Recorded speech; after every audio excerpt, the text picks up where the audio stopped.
Hey Nagani, well, summer's finally here and things are starting to reopen a little bit. I had a chance to talk to City Manager Nate Heffron about how the city is handling some of the reopening. But he also gave me a tour of the construction happening down by the Senior Center and Old Town area and what's going on with the Nagani Moving Forward project. So it's some pretty exciting stuff. Check it out. All the parks are open. The only caveat is we don't have our normal restrooms open. We are providing porta-johns at several locations, including ball fields that will be in operation. More or less, it's up to the people to take on their own responsibility to social distance properly, whatever the state standards are, wear a mask where they should wear a mask, things like that. We're not going to be out patrolling people.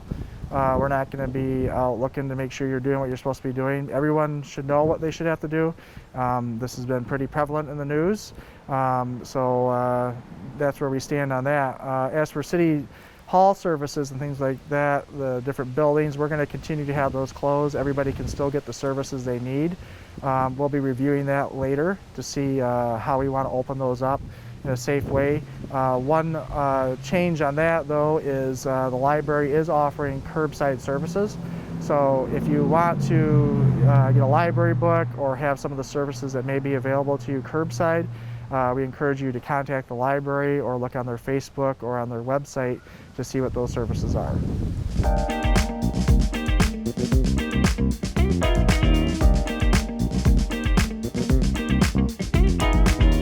So this is part of our Senior Center project. As you can see, we've brought the street down to come to a 90-degree angle, so it's easier to come through this area and actually have a stop sign, actually have a flow of traffic that makes sense now. It's been kind of a dangerous area, confusing area for a lot of years. If we turn this way, you can see that this old area right here, known as No Name Street, is now going to be turned into a parking lot.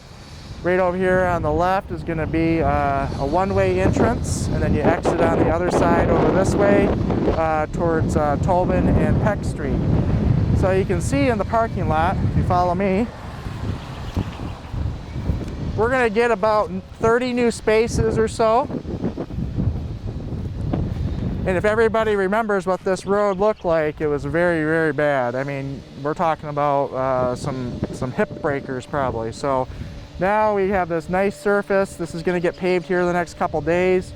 There's going to be new lighting put in like the downtown has. There'll be some landscaping features here. You can see we have the curb this way. In addition to that, we put in some new sidewalks that lead in from some handicap spaces over here, up a little bit further by the playground. Over here, this is just the part that you see going on right now, but we're going to be changing this sign. There's going to be a brand new sign put in, and the whole siding in the outside is going to be completely different. We're going to be looking at putting some rock type features on the base of it and around some of the windows. And then we're going to be using this hardy plank board, which will definitely be a different color. We're not going to go the same color, folks. And it's going to fit the downtown area. So it's going to look like the building should be here.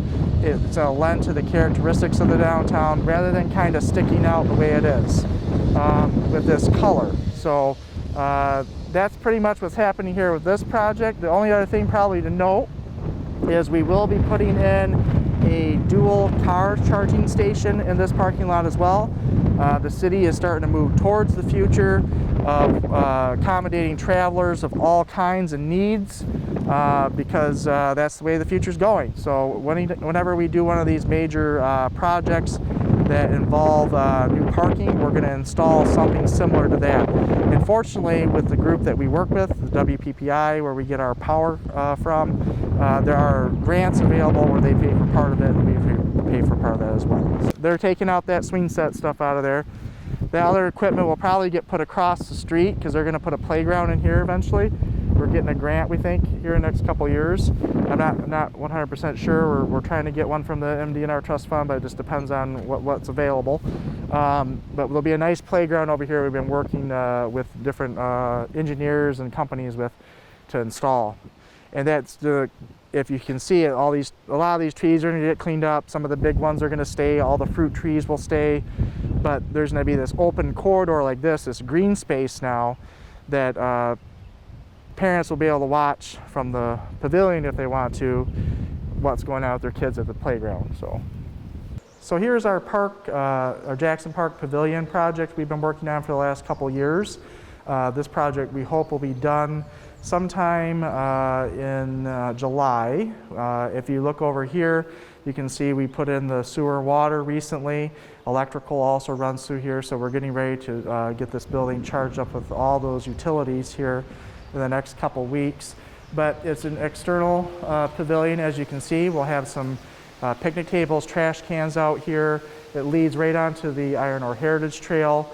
And some people might look at this building and say, well, look, you got rust going up on these beams already, or you look on the roof here, which you'll see here shortly. Why is it rusting? Is that supposed to do that? Well, the answer is yes, it's supposed to do that. We purchased this material purposely to pay homage to the iron ore industry. It's not a bad thing, it's a good thing. So it's supposed to get that rust patina on it. So it will look a little bit different because people aren't used to decorating with rust per se. So let's walk this way here. You can see over on this side we have this large serving table which has electrical outlets hooked up. This is where we imagine people can put all their little cookers and stuff when they come down here. Our kitchen, and through this door here, is going to be pretty small. It'll probably just feature a microwave, possibly an electric oven, and then a commercial freezer, fridge combination there. There won't be any utensils or anything like that. So just something where people can bring their food, kind of get it ready to go, and then bring it out here to have picnics and family reunions. So if we walk this way, we're going to see this huge swath of concrete. This is where we're going to put a bike repair station that the Iron Ore Heritage Trail organization has purchased for us as part of the deal. So we're going to be throwing that out here so people can repair their bikes when they need to along the trail. And here we have our handicap parking spaces. We'll have our 2 bathrooms, which potentially will be open year-round depending on the circumstances. Small utility room, and then we have our water fountains out here that'll be for filling up your containers and also just getting drinks.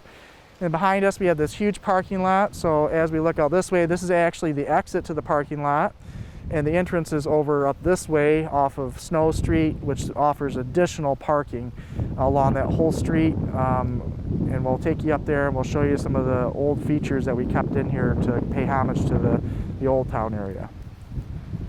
This is the entranceway to the park we're just talking about, the Jackson Park Pavilion.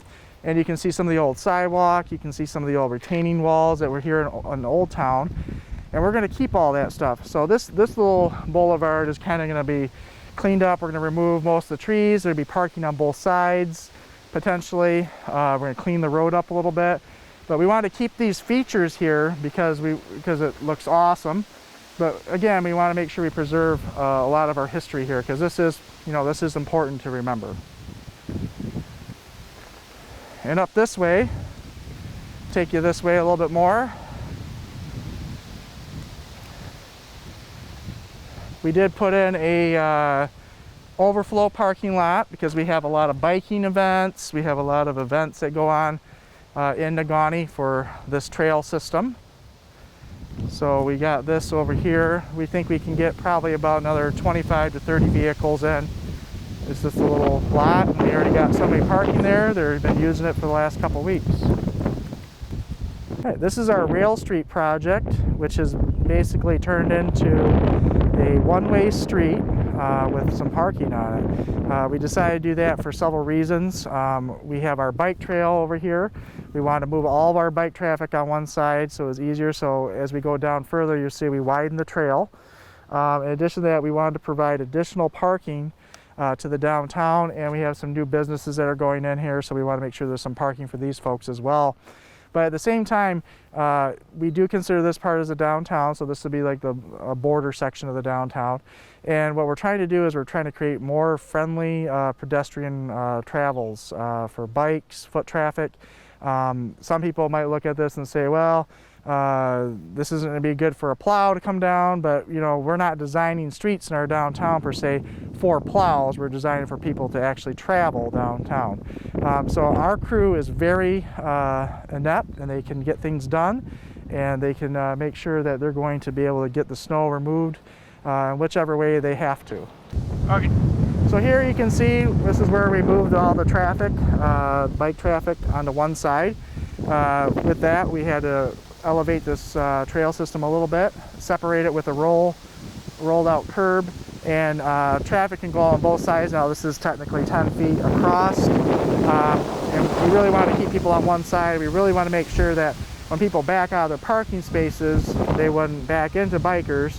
But further up the lane, you can see we have a couple overflow parking spaces that we want people to be able to park in still, so they can drive up over that curb without hurting their vehicles. So here we have an additional pad. This pad is going to be reserved for putting in a bike repair station. And we may put a picnic table, a trash can here, just for an area for hikers and bikers to take a little rest if they want to, or repair their bikes if they need to. So further up the road here, and again, this is a one-way street going this way, starting all the way from Division, going all the way up to Gold. We're going to have, we have this little area up here. We can see that it's kind of designed a little bit different. People might not be used to that, but we really want to, again, make this a walkable area, make it so we just don't have traffic going any which way they want to. So when you come out of Marquette Street, you're only going to be able to take a right-hand turn.